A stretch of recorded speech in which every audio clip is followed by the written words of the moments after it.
ይሄን ሁሉ ሴጣናዊ ተግባር የሚሰራን ሰው ነው ኡስታዝ ብላችሁ የምትጠሩት? አላህ ይቅር ይበለኝ።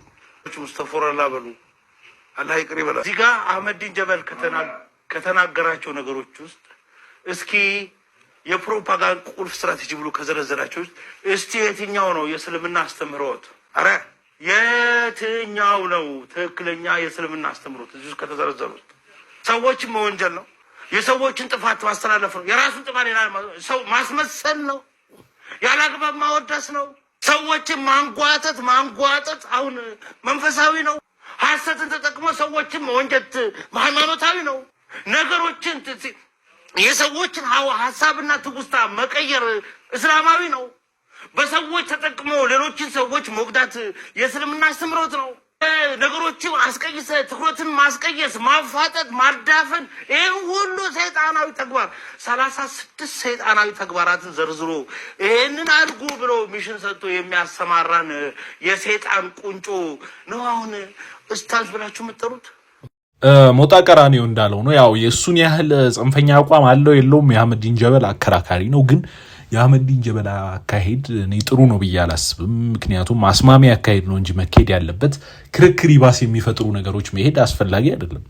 ክርስትና መነሻው ኢየሩሳሌም ነው። በቤተ ክርስቲያናችን አስተምህሮ፣ በኦርቶዶክስ ተዋሕዶ ቤተ ክርስቲያን አስተምህሮ ክርስትና የተነሳው ኢየሩሳሌም ነው። በበዓለ 50 ነው አይደል ቤተ ክርስቲያን ልደት የሚባለው።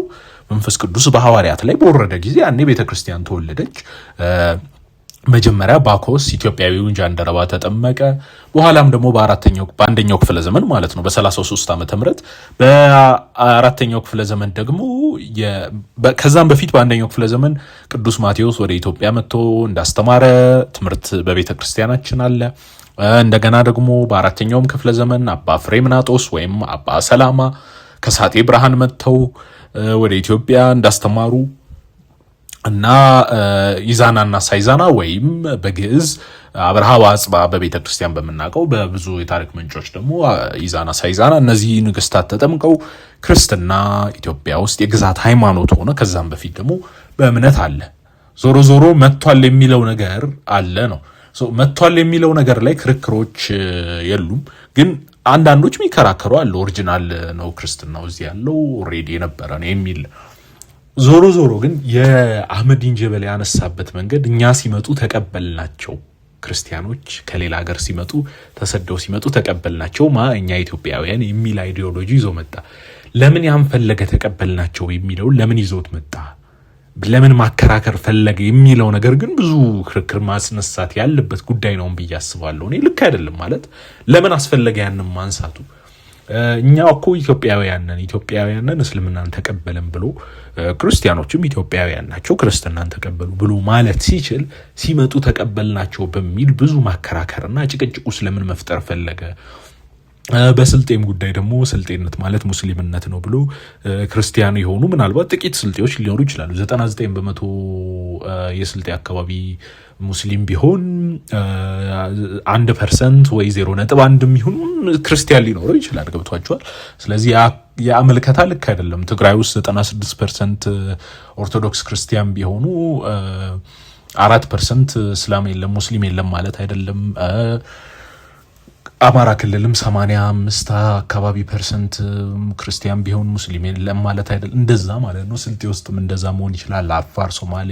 ስለዚህ ብሔርና ሃይማኖትን ለይቶ ማየት ላይ ትንሽ ችግር አለው ብዬ አስባለሁ። ራሳቸው በነገራችን ላይ ይሄንን በጥላቻ ሙስሊም ወገኖች እንዳያዩት የምፈልገው ራሳቸው ሙስሊሞቹን በዚህ ጉዳይ ልክ እንዳልሆነ እየተከራከሩ ይገኛሉ። አንዳንዶች ልክ ነው እያሉ በጣም አክብደው እያዩት ነው። እንደ አምላክ አትዩት እያሉ አንዳንድ ሙስሊሞች ደግሞ መታረም ካለበት መታረም አለበት እያሉ ይገኛሉ። በጣም የሚገርምና በጣም አከራካሪ የሆነ ጉዳይ ሆኖ መጥቷል። ከሰሞኑ እንደምናውቀው የአህመዲን ጀበል ጉዳይ ማለት ነው። በታሪክም ደግሞ ሲያነሳ ኢማም አህመድ ኢብን ኢብራሂም አልጋዚን ወይም አህመድ ግራኝም በጣም አግዝፎ የክርስቲያን አጼዎች ደግሞ ንጉሰ ነገስታቱን ደግሞ በጣም ገስጾ ምናምን የሚጽፍ ሰው ነው። ነገር ግን በፍትሃዊ መንገድ የሚያይ ሰው ኢማም አህመድ ኢብን ኢብራሂም አልጋዚ 15 ዓመት ይዞ ግዛት እንደዛ ካደረገ እንደ አጼዎቹ 700 ዓመት 800 ዓመት ምናልባትም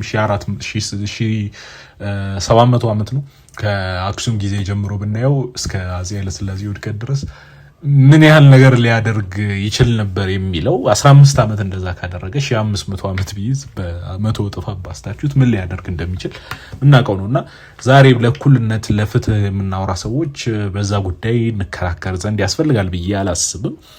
እሱ ግን ያንን አግንኖ ሌሎቹን አጥላልቶ ለመጻፍ ምናምን ለእንትን የሚል ሞክር ሰው ነው። ስለዚህ አንዳንድ ታሪክ አተያዩ ገለልተኛ ሆኖ ለሚመለከተው ሰው ፍትሃዊ መስሎ ሊታይ ይችላል። አንዳንዴ ግን አካሄዱ ደግሞ ክርስቲያን ጠል የሆነ የሚመስል ግልጽ አድርጎ ደግሞ በዛም ማከራከርም የመፈለግ ነገር አለው መሰለኝ። ያካሄድን እናይበታለን።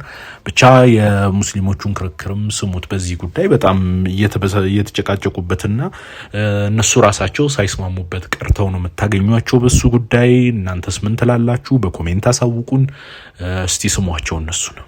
አህመዲን ጀበል ልክ እንደ አላህ ልናመልከው የምንችልበት ደረጃ እኔ ጋር ይሄ ራሱ የመጀመሪያው አንደም ያስገባ አንተ